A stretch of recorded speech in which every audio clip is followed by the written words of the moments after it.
Champions লিগের চাপে একটি নিউজ মোটামুটি আমাদের সকলের চোখের সামনে থাকলেও খুব একটা গুরুত্ব পায়নি। এই বিষয়টি নিয়ে অবশ্যই কথা বলা উচিত।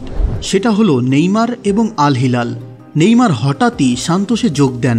তার কিছুদিন আগেই নিউজ এসেছিল নেইমারের সাথে সকল চুক্তি শেষ করেছে আল হিলাল, এবং অনেকেই ক্লেইম করছে নেইমারের এই সাইনিং ফুটবল ইতিহাসের সবচেয়ে বড় ফ্লপ সাইনিং।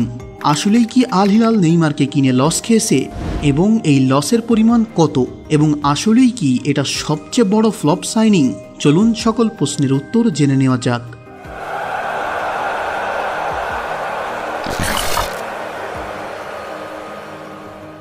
2023 সালের 15ই আগস্ট পিএসজিকে 90 মিলিয়ন ইউরো দিয়ে সৌদিতে নেইমারকে নিয়ে আসলো আল হিলাল। তাদের বরাবরই ইচ্ছা ছিল মেসিকে নিয়ে আসা, কারণ তাদের রাইভাল ক্লাব আল নাসেরে খেলছে রোনালদো। আল নাসের কোনো মেজর ট্রফি না জিতলেও সৌদি প্রো লিগের আকর্ষণের সকল কেন্দ্রই ছিল আল নাসের, কারণ ছিল রোনালদো।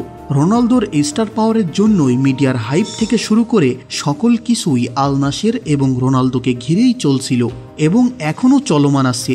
আল হিলাল এই বিষয়টাকে কাউন্টার করার জন্যই মেসিকে কেনার চেষ্টা চালায়, কিন্তু দুঃখের বিষয় সেটা আর হয়ে ওঠেনি।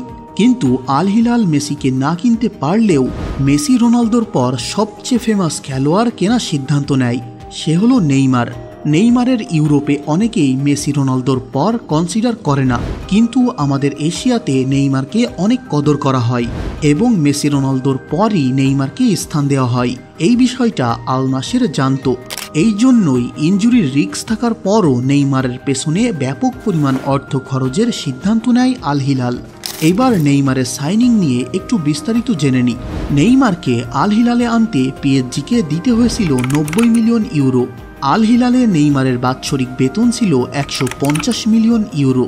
চুক্তি ছিল 2 বছরের, সুতরাং 2 বছরের বেতন খরচ গেছে 300 মিলিয়ন ইউরো। নেইমারকে নিয়ে সোশ্যাল মিডিয়াতে পোস্টের জন্য নেইমারকে 5 লাখ ইউরো দিতে হবে প্রতিটি পোস্টের জন্য।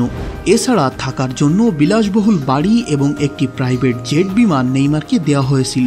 এই সকল কিছুর উদ্দেশ্য ছিল সৌদি প্রো লিগের পরিচিতি বাড়ানো, ইয়ং খেলোয়াড়দের সৌদি প্রো লিগের প্রতি আকর্ষণ বাড়ানো। কিন্তু হলো উল্টো। লাভ তো হলোই না, উল্টো আনুমানিক 400 মিলিয়ন ইউরো লস করে বসলো আল হিলাল। নেইমার আল হিলালে খেলেছে মাত্র 7টি ম্যাচ এবং অ্যাসিস্ট করেছে 2টি। নেইমারের বেতন বাবদ যদি প্রতি ম্যাচে খরচ হিসাব করি, তাহলে 21.43 মিলিয়ন ইউরো খরচ করতে হয়েছে আল হিলালের। অর্থাৎ নেইমারের এক ম্যাচের খরচ দিয়ে মোটামুটি মানের একটি খেলোয়াড় কেনা যাবে।